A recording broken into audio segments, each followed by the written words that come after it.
नमस्कार welcome to simple cooking. आज आम बनवाक जाऊे चूड़ा उपमा। से मुझे गोटे पिज गोटे गाजर गोटे आलू गोटे टमाटो और दीटा कंचा लंका को काटिक रखी। 1 टीस्पून लुण नहीं 1 टीस्पून टर्मरिक पाउडर माने हलदी नहीं गोटे छोट खंड अदा को काटिक रखी।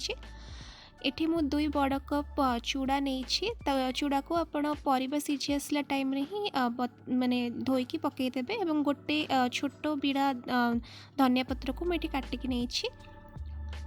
एबे गोटे कड़ाई रे आमे 2 टेबल स्पून तेल नबा एवं से जीरा और सोरिष 1 टीस्पून पकईदबा।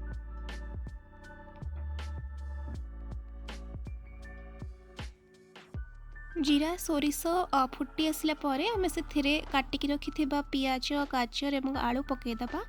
देखो मुझे पियाज पकईली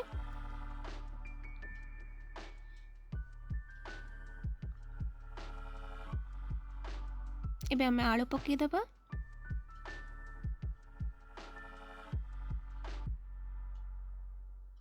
गाजर पकईदबा।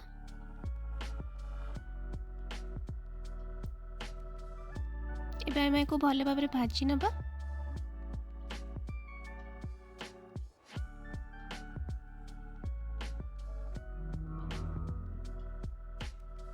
इसबू टिके भाजी गला परे आमे से टमाटो एवं धनिया पत्र अदा कंचा लंका सब पकईदबा एवं भल भाव में गोलाई नबा।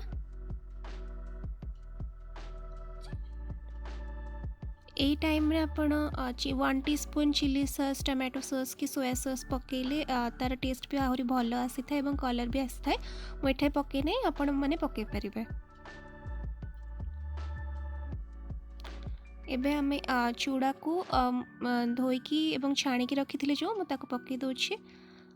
चूड़ा को जमा भी आगुरु बेसी समय जाए बतुरेबेनी पानी रे धोईकी नले तार टेस्ट आसी न था एवं चूड़ा फुली भी जाए था।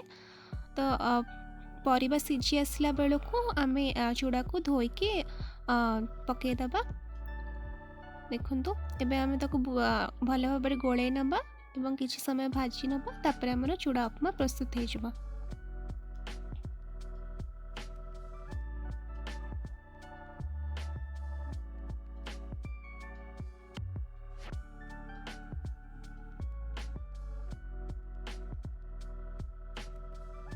देखो प्रस्तुत हो गलानी आमर चूड़ा उपमा। या आपण सकाळे ब्रेकफास्ट रे खाई परिबे। निश्चय को घरे बने की खांतु। वीडियोटी भल लगिले प्लीज लाइक शेयर और सब्सक्राइब करेंगे। Thank you for watching.